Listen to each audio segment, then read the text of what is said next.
Olá pessoal, professora Giovana Vieta aqui com vocês para conversar um pouquinho sobre o processo de respiração celular. Vamos lá? O processo de respiração celular, ele é um processo de obtenção de energia pela célula.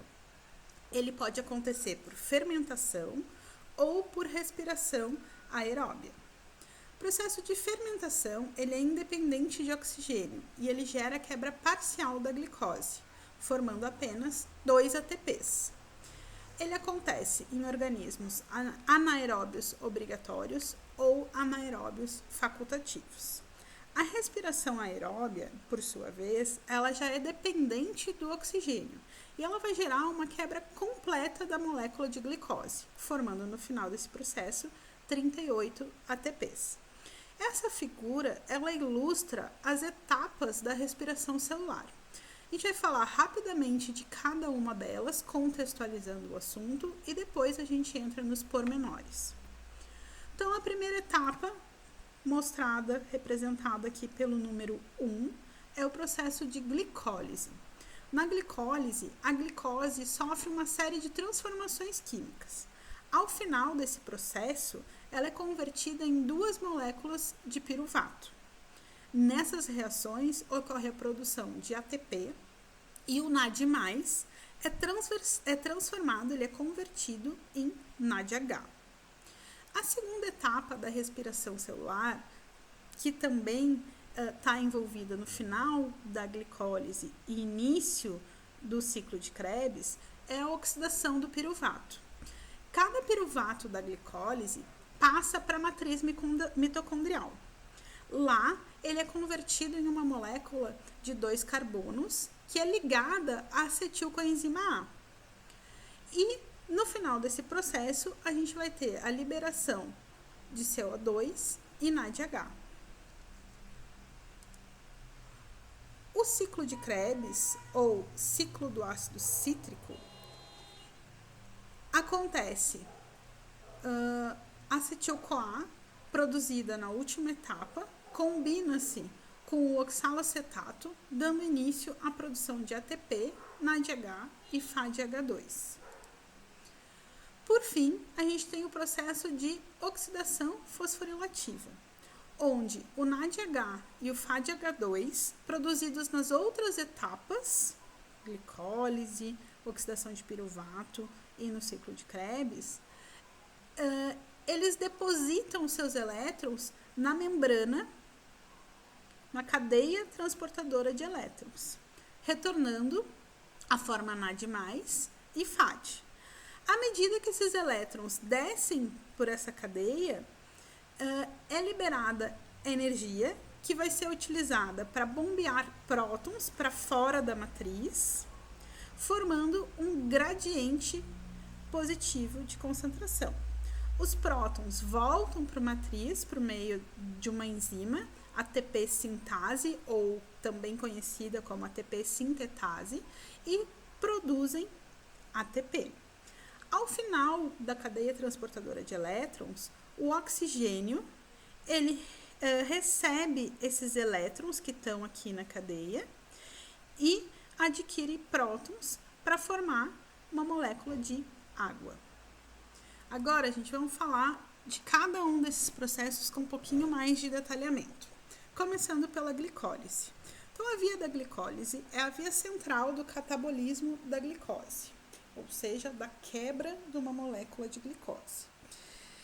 A via da glicólise, ela é composta por uma sequência de 10 reações enzimáticas que ocorrem no citossol de todas as células humanas. Cada molécula de glicose vai ser convertida no final a 2 moléculas de piruvato. Parte da energia liberada na glicólise é conservada na forma de ATP e de NADH. O que a gente tem no final desse processo, no final da quebra, né, no final da via glicolítica? A gente vai ter a formação de 2 moléculas de piruvato, 2 moléculas de NADH, 2 moléculas de hidrogênio ionizado, 2 ATPs e 2 moléculas de água. Lembrando, gente, que todo esse processo de quebra de glicose o objetivo final dele é a formação de energia, certo? Então vamos ver como que é essa via, como que ela é representada, o que está acontecendo, tá? Aqui é a via glicolítica, onde a molécula de glicose ela vai ser quebrada, formando lá no final 2 moléculas de piruvato, que pode se transformar em lactato, ou tem outras vias de utilização que a gente vai ver a seguir. A gente divide essa via, esse processo de degradação da glicose em 2 estágios ou 2 etapas. O primeiro estágio ele gera um consumo de 2 moléculas de ATP para o início da quebra, e o segundo estágio ele vai produzir 4 moléculas de ATP. Ou seja, no final da glicólise, a gente tem um ganho de 2 ATPs e 2 NADH. Agora, gente, vamos dividir e observar essas partes da via glicolítica. Então, primeiro estágio, a gente vai obter, a partir de 5 reações, a quebra da glicose, com um gasto, como a gente falou antes, de 2 ATPs. Quais são as reações que estão envolvidas aqui? A glicose, ela vai ser fosforilada, vai receber um fosfato, né, vai passar por um processo de fosforilação e vai ser convertida em glicose 6-fosfato. Depois disso, ela é isomerada a frutose 6-fosfato. A frutose 6-fosfato é fosforilada a frutose 1,6-difosfato. E lá no fim a gente tem o processo de oxidação do gliceraldeído 3-fosfato em 1,3-bifosfoglicerato. O que é importante a gente gravar daqui, gente? Essas 5 reações nas quais a glicose é fosforilada por 2 ATPs e convertida em 2 mols de glicerato 3-fosfato. Na segunda etapa ou segundo estágio, a gente chama de fase de pagamento. Primeiro estágio, não sei se eu comentei, é a fase preparatória, onde a gente tem o gasto de 2 moléculas de ATP. Esse segundo estágio, na fase de pagamento, a gente vai ter o quê?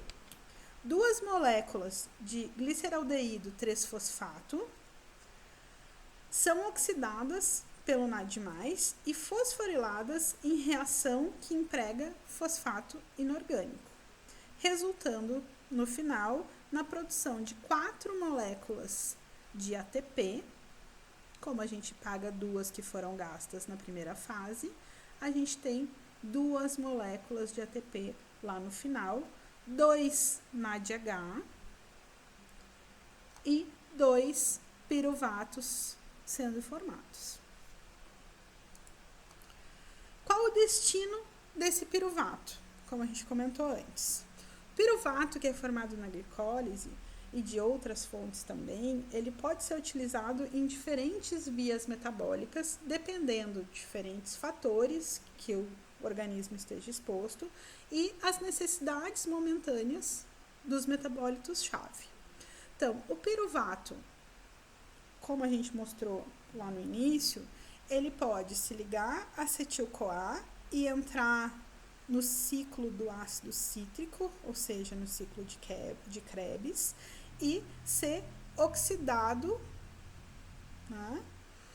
Ou ainda, a gente pode ter a formação do lactato a partir do piruvato no ciclo de Cori, pela alanina, a síntese de proteínas, e oxalacetato, a gliconeogênese.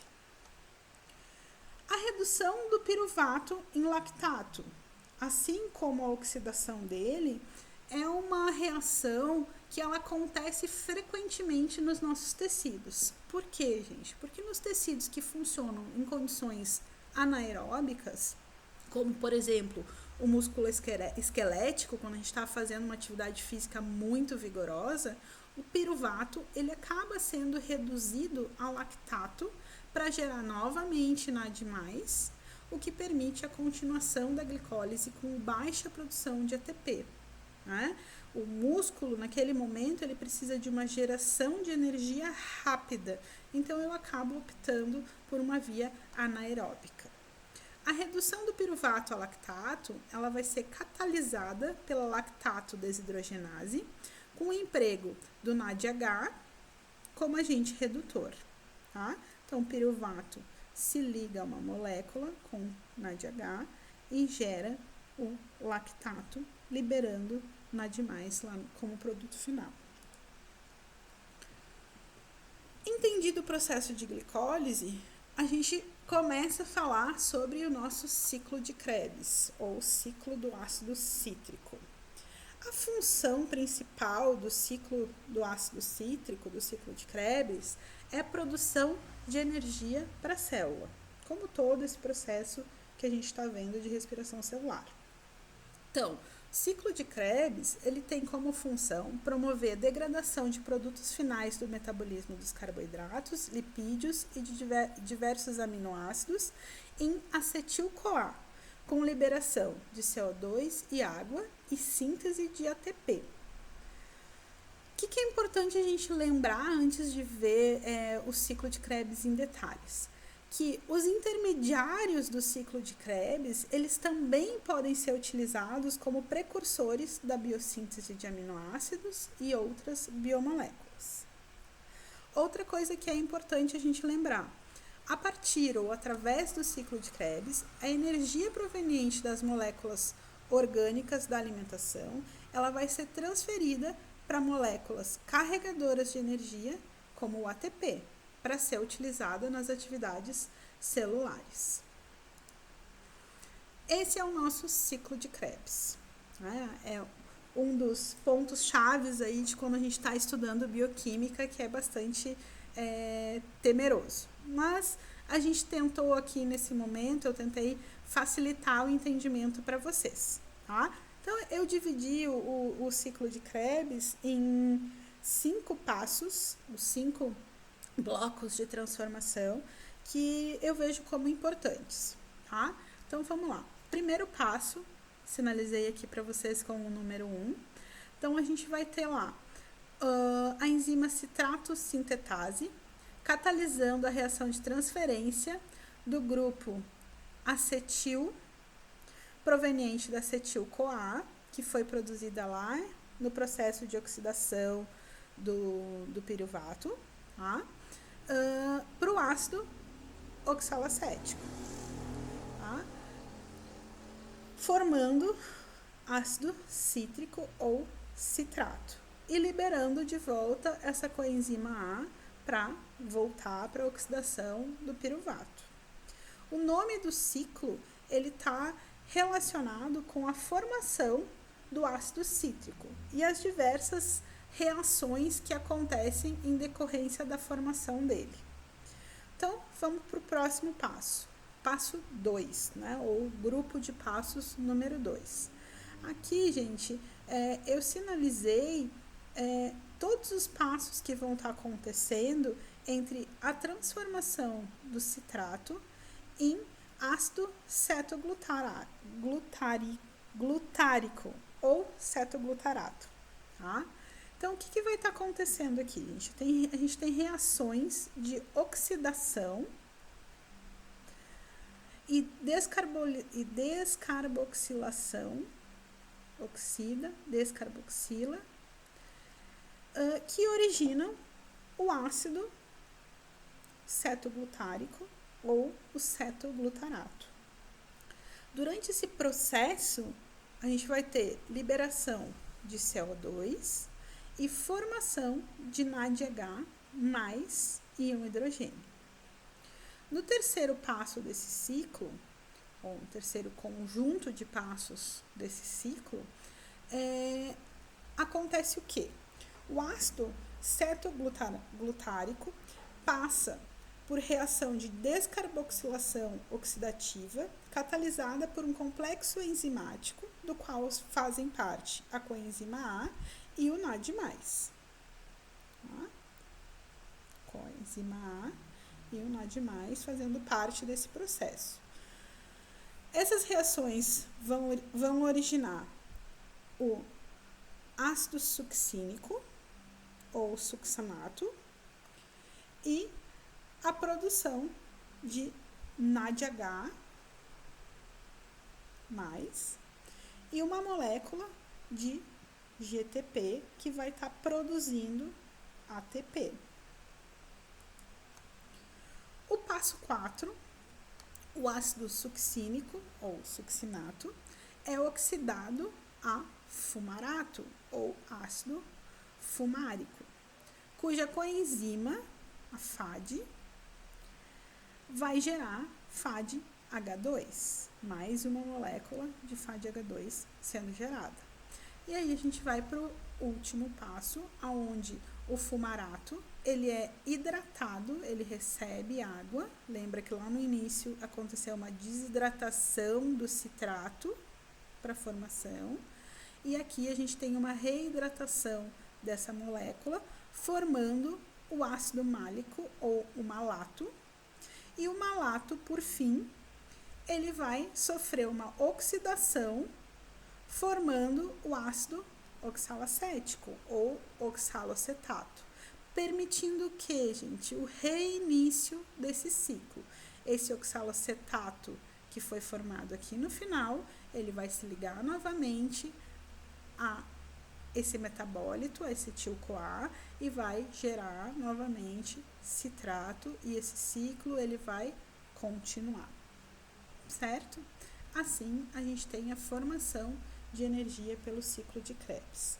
Já na cadeia respiratória ou fosforilação oxidativa, o que vai estar acontecendo? A fosforilação oxidativa, ela envolve a redução do oxigênio à água com elétrons doados pelo NADH e pelo FADH2. A cadeia respiratória, ela é considerada o estágio final do metabolismo produtor de energia em organismos aeróbicos, com a redução do oxigênio à água. Toda a energia produzida na forma de carregadores de elétrons durante a oxidação dos carboidratos, lipídios e aminoácidos, ela vai ser utilizada para a síntese de ATP. Todo esse processo que a gente vai ver agora da fosforilação oxidativa, ele vai estar acontecendo na mitocôndria. Então, vamos lá. Aqui a gente tem o esquema, né, da membrana e a gente vai falar de cada um dos passos relacionados à fosforilação oxidativa. Então, a primeira coisa que acontece aqui é a cadeia transportadora de elétrons, tá? Ou processo, né, que vai estar acontecendo aqui. Opa, passei aqui. Aqui. Cadeia transportadora de elétrons é uma série de proteínas, para a gente entender esse processo, é uma série de proteínas e moléculas orgânicas que são encontradas na membrana interna da mitocôndria. Os elétrons são passados de um componente da cadeia transportadora para outro em uma série de reações redox, reações de redução. A energia que é liberada nessas reações, ela vai ser capturada na forma de um gradiente de prótons. A energia liberada vai ser capturada na forma de um gradiente de prótons, que vai ser utilizado para a produção final de ATP em um processo chamado quimiosmose. Juntas, a cadeia transportadora de elétrons e a quimiosmose formam a fosforilação oxidativa. Então, aqui, mais uma vez, a gente está tendo uma visão geral do processo de fosforilação oxidativa. E agora, vamos falar um pouquinho de cada uma das fases desse processo. Entrega de elétrons por NADH e FADH2. O que vai estar acontecendo?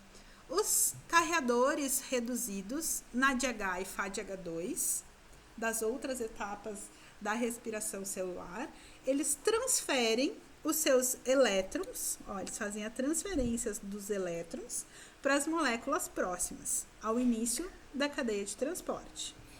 Nesse processo, eles voltam a ser NAD+, e FAD, que podem ser reutilizados em outras etapas da respiração celular. Depois disso, vai acontecer a transferência de elétrons e o bombeamento de prótons. Conforme os elétrons passam pela cadeia, eles vão se movendo de um nível de energia mais alta para um nível de energia mais baixa, tá? E isso faz com que seja liberada energia.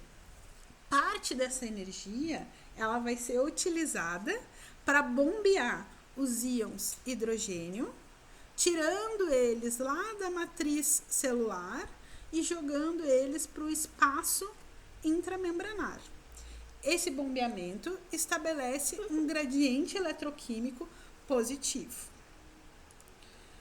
Na sequência, no final da cadeia de transporte de elétrons, os elétrons vão ser transferidos para a molécula de oxigênio.